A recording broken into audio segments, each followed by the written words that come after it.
Nothing like a weekend warm up. Yeah, for me, Thursday, I call that a weekend warm up, where you start to kind of anticipate the weekend, get ready for the weekend, maybe think about what you're going to be doing over the weekend. Of course, the weekend warm up gets you prepared for the Sabbath, the day of rest. Welcome to When Black Men Talk. I'm Mark Elliott, your host, and we're just feeling real relaxed, kind of kicking back and ready to explore some things. Believe it or not, there's a constant battle that goes on daily.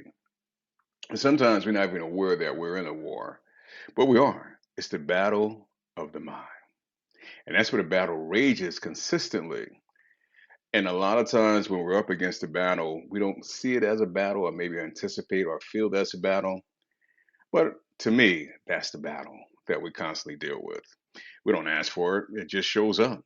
It's the internal conflict of our thoughts, desires, and beliefs. Those three right there, your thoughts, desires, and beliefs. And they just basically kind of fight each other.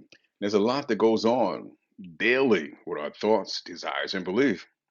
They carry a spiritual and a psychological overtone. Now, in general, men don't spend a lot of time on the undertones of basically our thoughts. We tend to kind of basically maybe cast over them, push them to the side. And that's for different reasons, because for most part, men, we tend to compartmentalize. And some people look at that as a way of kind of avoiding certain things, but in reality, we don't really want to focus too harsh on things. So we kind of put things in separate little categories and not let them have an impact on us. It's not that we're trying to avoid the emotions, we're just not ready to let things come in. And sometimes I say sink our battleship. But the physical logical overtone tends to be directly expressed by implied or hinted. Now, to me, I like things to be basically straight out, not implied or hinted. But that is the basic theory behind the psychological overtone. And that happens to be part of our feelings and the motivations. Now, here's the rub. The majority of times, it brings a struggle against negative thoughts, worries, and anxieties. The negativeness that comes in our thoughts, our worries, or our anxieties. And that's part of the reason why we compartmentalize, because we tend to want to be, not want to be, we are walking in faith and dealing things with faith. So when we separate them and put them to the side, we're not allowing them to have impact on our mental mindset. And again, we may not see that as being a battle, but I look at that as being a battle. More so because it's constant and it's somewhat of a fight. It's not always easy. But as you tend to do it more and almost in a way program yourself to do this more, you realize how easy it is and how manageable it can be done without much thought. So I wonder sometimes, for some of us, on the daily, how much mental energy are we spending against negative thoughts, worryation, and anxiety? Now, some of us handle this better than others. We really do. Some have, more of a license to deal with it. Some of us have trained ourselves to kind of handle it, but it's still there, where it kind of comes daily. And for even if you think you feel like you handle it, don't get me wrong, the negative thoughts and worry and anxiety will try to sneak up on you if you're not paying attention. And that's the thing that I think we have to spend really trying to eradicate ourselves from the negative thoughts, worry, and anxieties. Because the negative thoughts basically, man, can rock your battleship more or less than sink it. It can rock it, meaning that it can have you feeling a certain way about yourself, a certain way about a situation, and not really looking at things wholly, in a sense. You kind of approach something with a negative idea. And one thing about negative thoughts, too, they make us less thankful because certain situations can happen and we don't think about the goodness from the situation that we've been in for a while. If something negative of a thought appears, we focus more on that and we walk away from the goodness. And more or less, we should basically be taking the goodness, even when the negative thoughts come, and placing them in front. Worries, I'm just not into it. I don't really believe that we should be worrying. If we're anchored in God and have our faith there, what is there to worry about? I can only speak for myself, but that's where the stress and worries we should not really lock into and kind of look away from that. Anxiety. that's what will come from the negative thoughts and worries. It's manifests itself from there when you're constantly on a daily basis worrying or thinking about the negative, focusing more on that. Anxiety will find its way to your doorstep, mental doorstep, I should say. So we have to basically find ways within our mind to avoid the negative thoughts, worries, and anxiety. And I know people take pills for anxiety, so I'm not trying to make that seem like it's not something strong. But if we can find a way to basically have our mind work to eliminate the negative thoughts, eliminate the worries, our anxiety itself won't appear as strong, may not appear at all.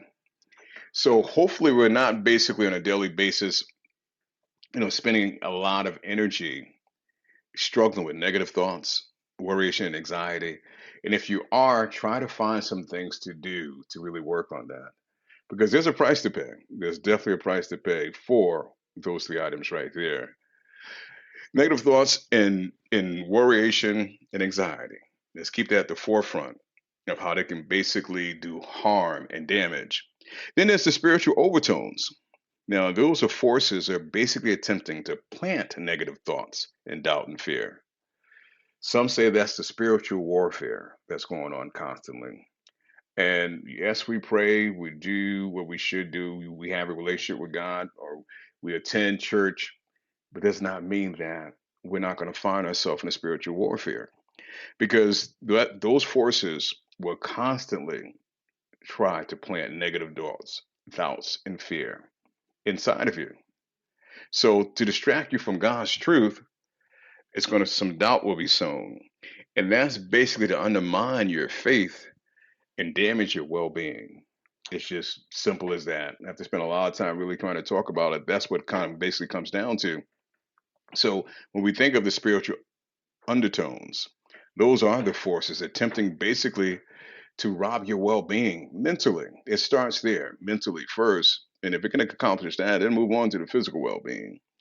But it's going to try to really plant negative thoughts. And it's going to use fear as a way to basically have you afraid. I look at sometimes when I hear people say, I'm okay. Yeah, you ask, say, how you doing? I'm okay. And a lot of times we don't push them to go any deeper, any further. We kind of take that and, we walk away. But for me, I feel like when someone says, I'm just okay, there's some underlying things going on. If I had to really kind of maybe, get them to open up, I'm going to think there's some psychological overtones or there's some spiritual overtones that's going on. And if we're not thinking that way, we're more focused on our thoughts, our worry, and anxiety. If we start to understand and really walk in understanding that one of those two are at play, and then determine which one is at play, and mentally attack which one it is, either it's the physical or the spiritual, they both can be worked on and dealt with. So that's something that if you find yourself more times than not saying, hey, I'm okay. Why are you just okay? Why are you not good? Why things are not good? But all things work out for the good. So why are you walking around just basically feeling and saying that you're okay? Now, I don't have to say this to you, but I'll say it anyway. The force of Satan is always at work. Never sleep, never take a vacation, never goes out of style. It's there, it's constantly there. I tend not to acknowledge it more so, just know that it exists and basically handle it. Because if you don't handle it, it will definitely handle you. So that's a force that's always out there. And sometimes you can look at certain situations and see how a force played into that situation. You can see how the basic force of an evil force played into a situation that you might be a part of or someone else might be a part of. But again, we should find ways to handle the psychological overtone and the spiritual overtone. And a simple way to handle the spiritual overtone or even the psychological overtone. There's prayer. There's prayer. God's word allows us to put on the armor that we need to withstand any attacks and maintain strong in faith. That's the spiritual attacks that may come or the psychological. And to me, once you really embrace that and remind yourself of that over and over. And that's the point. When those things are at the forefront of your mind, that's the time to remind yourself about the armor of God. It's great to say when everything is happening and everything is kosher and everything is cold. I mean, going on strong. Why not, when things are not really happening, why not pull that up and make that the forefront of your mind, the forefront of your thoughts, and see what happens? I can guarantee you'll be able to handle the spiritual warfare and the psychological and spiritual undertones a lot easier. But a lot of times we spend more time trying to manipulate and basically handle, our negative thoughts, playing into it, almost like watching a television, our worries, our stress. And to me, worries is another word for stress for the most part. You can basically take worries out. I look at worries being an old fashioned word for stress. But if you're taking that out, if you take that word and just substitute it, it is stress. But why not make that your armor to fight all that by putting that on and keeping that on strong? So yeah, I mean, I look at, for me, I say these things and I like to have the conversation about it, speak about it, because we're all affected by something. We all deal with different things on a daily basis. We have to learn how to handle it and respond to it and not let it take us down and take a toll on us. Situations in life, trials and tribulations are definitely going to happen. There's no way to turn it off. It'd be nice if it did, but I have noticed over the years in my life, and I've heard other people speak on it, when you start to react to them differently, they don't seem as bad.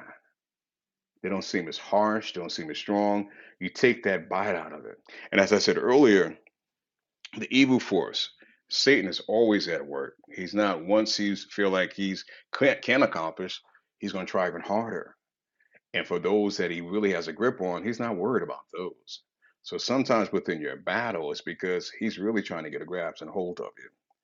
And I'm not really trying to get spiritual, but in reality, it's just that simple when you come down to the spiritual undertones in the spiritual warfare. So again, we have weapons, or we have the mass weapon that we can use, which is God armor. And mainly, we should always just fight to maintain a peace of mind. Just fight. That's the battle right there. To maintain a peace of mind.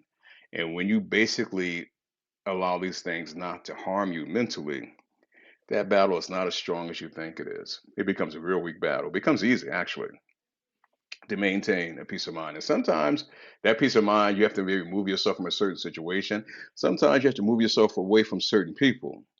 But your peace of mind should always be the objectivity of maintaining or striving to have. Truly, it does wonders for you mentally. It's going to do wonders for you physically. So let that be the focus, your peace of mind, the object, the goal on a daily basis. If your mind, I remember this guy was working out with NFL prospects, and before he would have them lift weights, he would always tell them, get your stinking mind right. And then when I first heard him say that, I used to kind of chuckle and laugh, but realistically, that's a lot to say to someone. Get your stinking mind right. You have a task to do. We have responsibilities we wake up on a daily basis to handle, and we need our stinking mind right. And a good way to handle that is just strive for that peace of mind. Do what's necessary to maintain that peace of mind. Try to let no one, no subject, no idea, anything rattle, destroy, come between your peace of mind. Hang on to it. Meditate if you have to, exercise, do things that will enhance your peace of mind. Conversations, don't be afraid to have, but let your peace of mind be something of value because it really is. You can't put a price tag on it. And when you can enjoy that, I'm here to tell you, man, the rest is all gravy. I want to thank you for giving me an ear. We'll get back together soon. As you know, when Black Men Talk, we have Up from the Ashes now, we have Common Ground, and we're doing some things a little different. And I'm proud of it. I'm happy of it. I'm glad that you continue to give us an ear on many different networks. I looked around the other day. We're in many different cities and countries, and who would have thought years ago that that would be the case? At least I know I did, and I'm happy for it. And it's not. I'm thankful for God that it's there. So as I always would say, I love you. Let me do this right. God, God loves you, and I love you as well. Take care. We get together soon.